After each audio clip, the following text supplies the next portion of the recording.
Hi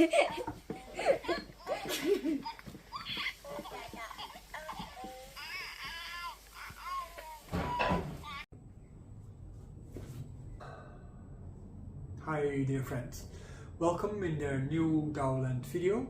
Today I am going to talk with you about Zhuangzi, and I want to specifically talk about the relation between Zhuangzi and Chinese medicine practice. This is a video for those who are interested in going to study Chinese medicine. There are different ways of approaching Chinese medicine, and I have been developing the Daoland program over time based on Taoist ideas. And I would like to share that with you. I would like to share more things about that with you for the simple reason that there are a lot of different kinds of schools in the market, and it is not always clear what is the right kind of school for you. And therefore I take Zhuangzi as a foundation, because in Taoism Zhuangzi thought is a very important part of the way how Taoists see themselves and how they present themselves to the world, and how they are going to stand in their careers. And I have to tell you therefore also a little bit about me. I'm not usually somebody who likes to talk about himself. When I'm in class I will share things when they're useful for classes and stuff like this. But in this case, the reason why I chose Zhuangzi for this topic is because I can appreciate a lot of his thoughts because of my own life choices too. And this is also what I would like to help you with when you are going to study Chinese medicine. So let's get on with it, and let's go into the topic, and I'm telling you a few different kind of things. And for this we have to ask ourselves a few questions.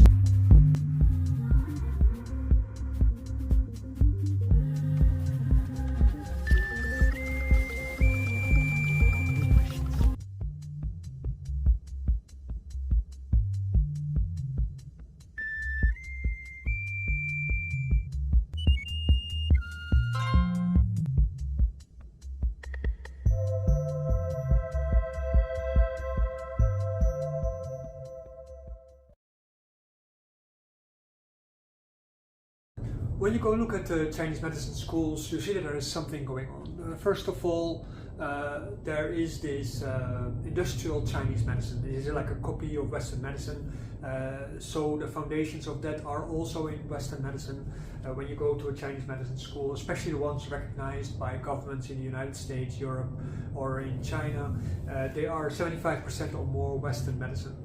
In Chinese medicine universities, when you go there, you learn 6 years, and from these 6 years, after you graduate, you could go to work in a regular hospital and nobody would know the difference. So this is how much Western medicine there is in there. Your disease theory is Western medicine, your diagnosis is Western medicine, and so on. And although there's talk about Chinese medicine theory and so on and so on, it is not a major thing, and it is not why you're recognized in Chinese medicine. The same thing in the West, in Europe, you have this division with a few countries still where you are relatively free to work with Chinese medicine, and there are countries where you are supposed to have also a license in Western medicine, or to maybe even be a medical doctor before you can do acupuncture, because acupuncture is supposed to be dangerous for people when you do that. Although in my teaching career I found that people who have a medical training usually make way more mistakes in medical treatment or in acupuncture treatment than non-medical staff. And I've also seen researchers from that from Scandinavia, from Norway if I remember, and I will have to look it up one way or the other. There was once a conference where somebody was talking about it, and they were talking about this. I think this was in Lithuania when they were on a conference talking about that. But as a result of that, people are trained to be more Western medicine minded than Chinese medicine minded, because you are recognized in your profession on the basis of this Western medicine thing. The thing is though, you learn a particular kind of skill, and you are being made subservient to the Western medicine establishment.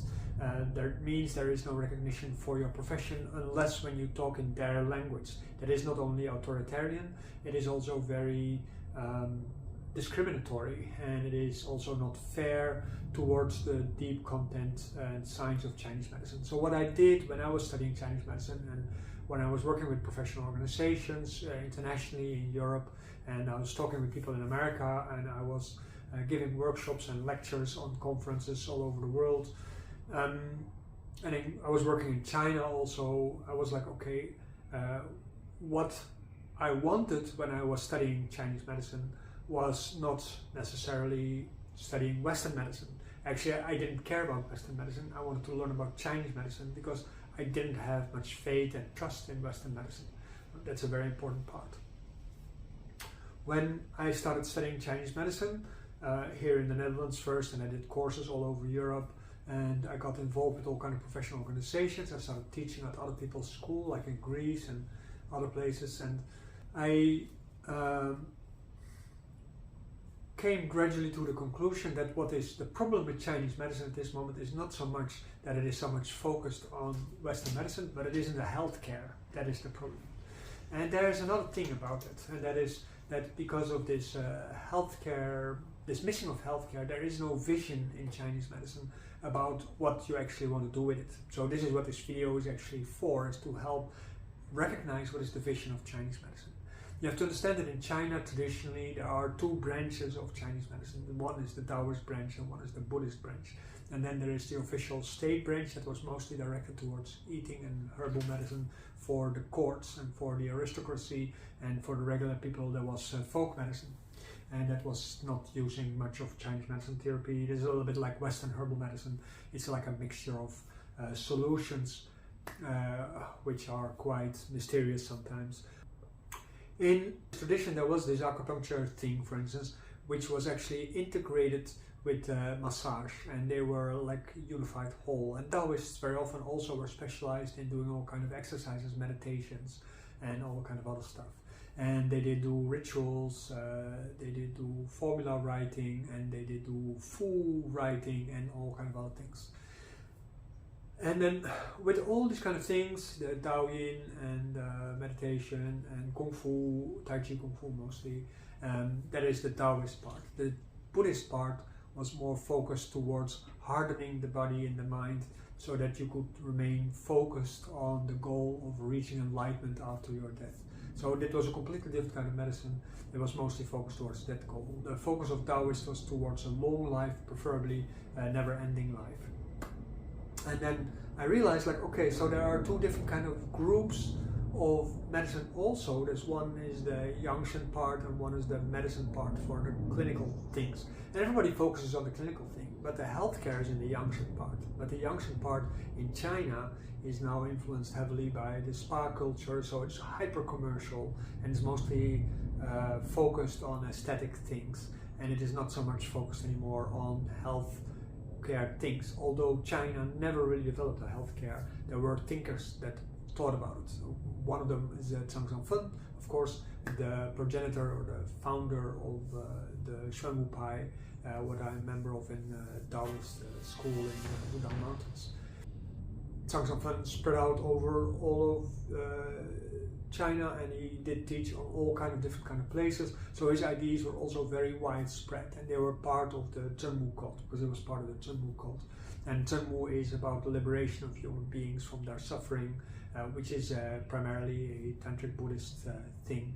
And that was also incorporated in that kind of Taoism. Then there was a branch of Neo-Confucianism which also integrated with that, and all these kind of things together, they provided basically a service to society to, you know, make everything work fine. But it was never really, even though the ideas were there, developed into a systematic healthcare. Like there was no systematically developed church of the Tao or something like this. There were a lot of different kind of sects, and they were working together, and they were having this kind of hierarchy that was ordered by the government, but they were not like a completely unified thing. So your career was very flexible, so to say.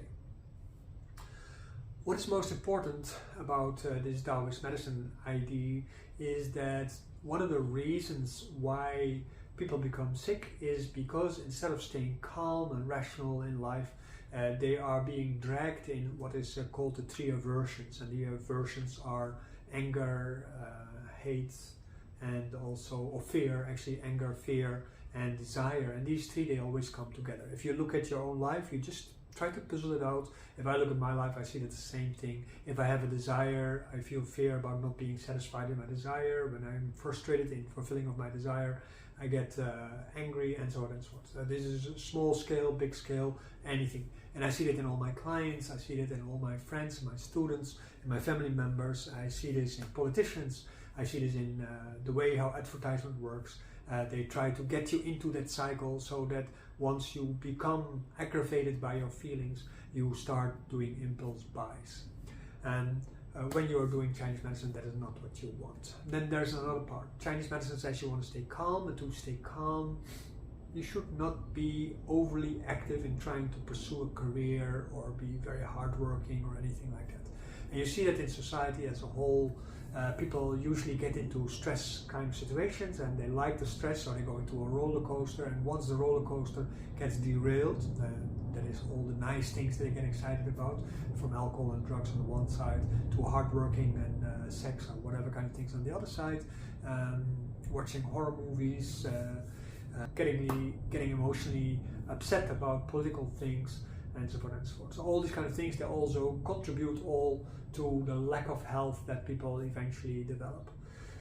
When you have this kind of issues at a certain point, the only way out is to slow down your life and to not work too hard. When you want a career in Chinese medicine, that is basically what you tell 90% of all the time in that example. But at the moment when you choose for the regular medicine courses that are everywhere around, then you're basically told to work very hard and to do all the Arbeit macht frei things that we have learned from the Nazis, and that has been staying with us in our Christian ethics, whatever, something like this. And because of this kind of intensity, we are lacking the ability to be self-critical and see like, oh, actually we are just as bad as our clients. We are working continuously stressful, we make a lot of money, we drive a nice car, we have a lot of dependencies as a result of that. Taoism teaches, try to minimize your dependencies, try to keep life simple, try to avoid getting involved in complicated situations. So that is it. Then at the moment when you start a career, then what do you really want? First of all, you want to learn the actual really Chinese medicine thing. So that is mostly in the Taoist thought sphere. And I'm not talking necessarily about the occult and the esoteric things, although these should eventually be studied. If you practice them or not, it doesn't really matter, but I think they should be studied because they give you a lot of answers about how the psychological aspects and the sociological aspects and the anthropological aspects of Chinese medicine function. So at the moment when you learn Chinese medicine, you want to learn it as if you are at a university. Like if you would go to a Taoist monastery, it would be like a serious monastery. You go really learn Taoist medicine in the old way, not in the modern way, but in the old way. You would basically go to university and you study for a bunch of years, but you're only focused on these Taoist things, and you're practicing and you're practicing and you're practicing, and you continuously intertwine your theoretical studies and your practical studies with each other, because the one, you know, is dependent on the other. If you don't have a good theory, you don't make any progress in your studies, in your practice, and if you do not practice, you cannot really go very deep into your theory. So there's this dependency on it. I just wrote an article recently on that as part of the studies of history in the Daoland bachelor program for Yangshan healthcare studies. When you are doing that, you also have to consider, like, how do I want to live when I'm practicing Chinese medicine? And the advice usually would be from the Chinese medicine practitioner: be very serious and moral in your practice. Make sure you understand everything very well so that you make as little mistakes as possible, but never work hard, right? So in your study also, your study has to be done on a leisurely pace, because you have to learn a lot. You have to really practice a lot, and so forth and so forth. And Zhuangzi is the inspiration for these kind of things in Taoist medicine studies and in Chinese medicine studies in general. You should study very seriously, you should study very deep, but you should also study very playful. And there is this story in Zhuangzi that I usually name as an inspiration for these kind of things. Namely that learning should be playful, and it should also be relaxing, basically.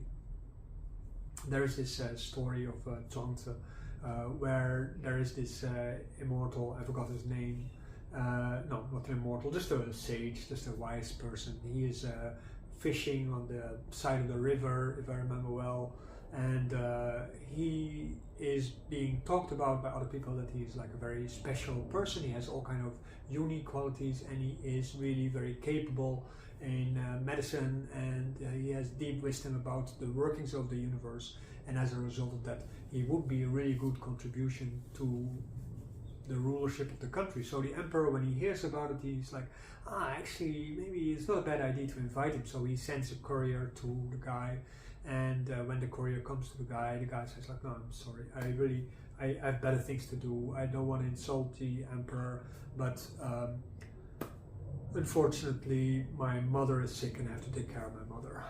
He comes with excuses, and the next time he's like, well, you know, it's almost harvest time and I have to really stay here because people need my help when I do that. I have a lot of people locally dependent on me and I have to serve them, and blah blah blah blah. All kind of excuses, time after time after time. So at a certain point the emperor becomes a little bit crazy, and he sends his best negotiator to the sage, and he said the negotiator, when he sees them, he says, why do you keep rejecting people to come to the court? Because when you go to the court you get fame, everybody's going to listen to you, you're going to have huge influence, you're going to have a lot of wealth, so you can help a lot of different kind of people. So why not? Why not do everything the right way, the way how we as a government or we as a system actually tell you how to do things? And then the sage says, well, you know, if I have the choice between all these positives that you say or dragging my tail like a turtle through the mud, I choose to be the turtle in the mud. For the simple reason that when I go to the court, there's also all this risk, because all this light is being shown on you and you're going to be magnified in everybody's eyes, and whatever you do, people will go have comments and criticism, and they're going to attack you because they're going to be jealous and so on. And when I do say something wrong, the emperor might cut off my head one way or the other. And that is, of course, what you see happening nowadays in the official circuitry of the healthcare, that when you make a mistake, you get really severe punishment and so on. And that means that in spite of all your integrity, one mistake can actually be very damaging. And this is what he pointed at. So the courier was like, okay, I can understand that. And he went back to the emperor, and then I think he got some bonus from the emperor or something like this, but he just gave it away to the local poor people and the peasants, because that's what you do as a Taoist. You work for the people, you don't work for the government. And then if you understand a little bit about this story, then you see that the sage found happiness in his relative poverty. He was only working insofar as he needed things, and he wasn't working for fame or success or wealth or anything like that. Now that is very important. Your calling to do Chinese medicine is basically your attitude towards wanting to help people, and not any way possible necessarily, but in the best way possible. And that is locally, usually, that is in your own local community and in the people around you, or on the way if you are a traveler. The only thing that you need when you do Chinese medicine is a few good skills. You need needles, you need to learn massage, because massage and acupuncture are basically part of the same realm. And massage also is a relatively liberal profession, so it's practical to practice everywhere. And needles as part of massage is very legitimate. My first registration of the Chinese government as an acupuncturist also came through massage, because as a foreigner and not a medical doctor, and being very traditional in my practice, they were looking for a way how to register me as such, and then I got that kind of registry. But also because of my Kung Fu background, my Taoist background, and so on and so on, they thought it was very valid to legitimize me as a Chinese medicine doctor in an orthodox way, so not in the modern way. So they even recognize in that sense that modern Chinese medicine, that is like a new thing. It's not really Chinese medicine, but it is medicine made in China, and that's not the same. right? Like if your Tesla comes from China, it is still a Tesla. It is not a Chinese car. Look at your Apple phone, right? It's still considered an American phone, while in fact they're being made by slave labor in China. It's not the kind of phone you even want to have. So as a result of that, you see that this intention is very important. There's another thing, because at the moment when you work locally and you work together with people, you have a network with people who are similar like you, work locally, and this was my idea at that moment, then at that moment you actually find satisfaction in your work and you find happiness in your work, and you're going to be a good support. You don't encroach on anybody else as a competitor or anything like that, but you work relatively small scale, and you'll be surprised how comfortable you can live when you even work on a small scale. Most people end up anyway working on a small scale, because if there's too many therapists in a particular area, then everybody has small work, and then the investment is not creating kind of happiness, because you have the obligation to work hard and you're being competed out of the market. But in this case, through the Daoland program that I developed, on the basis of the old style of Chinese medicine, you learn how to do exercise with people, you learn how to massage, you learn how to acupuncture, you learn how to rejuvenate people, you learn how to meditate with them, and you learn a whole bunch of skills so that you can create a full community service, like a one-man army, so to say. And you also help your community to defend itself against encroachment by militants, people with guns, or whatever kind of things, because of the way how you learn how to comport yourself, and also how you can teach other people how to comport themselves. This is a risky time, and nobody really knows what is going to happen in the coming, say, 5 to 10 years. It means that having proper training, having the proper community mindset, and so on and so on, that is all part of what is called Taoist medicine, Taoist healthcare. And this is what the Daoland program is based upon. This is also why it's called Dao land, right? A land means country, of course, as you know. Like capital land and carpet land, and you have all kind of land things. Yeah, Dao land, Dao lands, also the Dao lands, because of the insights that you develop and the relative wisdom that you then, as a result of that, also develop. I found for myself a lot of happiness in the acceptance of that, because as a Westerner, you are not going to be recognized by Chinese people very easily as being a Chinese medicine practitioner. If you are becoming a famous Tai Chi Chuan teacher, you do that usually on the base of your Western credentials, but not necessarily on your real credentials. So that is also something. You also are easily outcompeted by anybody with a Chinese face, and especially now China is closing up and becoming a second North Korea. It is more important that dedicated people actually are starting to focus on developing that kind of healthcare to contribute actually to the well-being of our countries, of our healthcare, and so forth and so forth. As a Taoist, I had to make an oath to be a good servant to my country.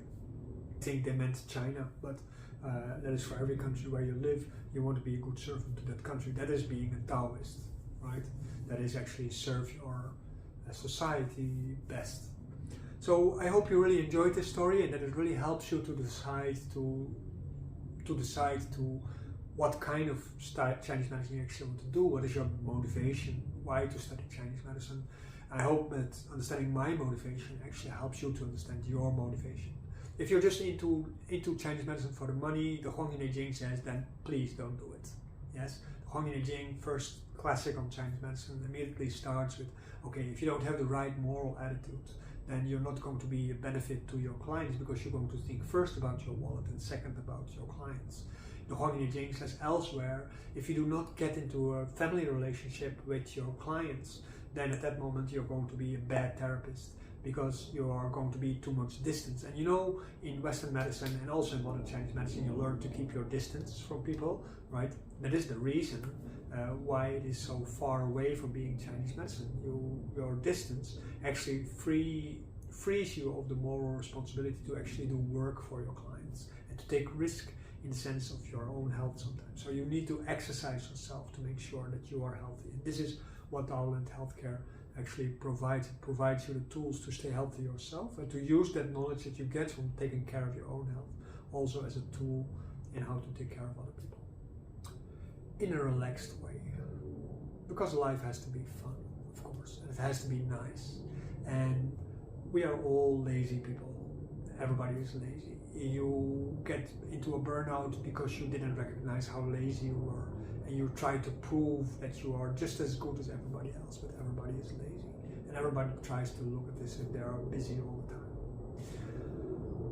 You can do a lot by being relaxed. So that is what the Daoland program also offers, to try to learn how to do a lot simply by staying rational and calm. So I hope this video was very interesting to you, entertaining, but also especially helpful. And I look forward to, of course, see you sign up for our program. I also would very much like if you share this video with people who might be interested or who are already studying Chinese medicine. We have a very large program with all kinds of subjects, so if they skip from there to here, they might be easier in the master program, but the Youngshan program actually might supplement what they learned in their bachelor program, where they immediately start doing hands-on techniques to apply formulas. So that's it. Make sure you like the video, you become a member of the group if you can. If you have no want to study Chinese medicine, but you think these kind of topics are interesting, make sure that you place a comment. Anyway, just make a comment on the bottom about what you thought about the video, and if you want, join our Patreon so that you can sponsor these kind of videos. There is going to be very soon our new website, https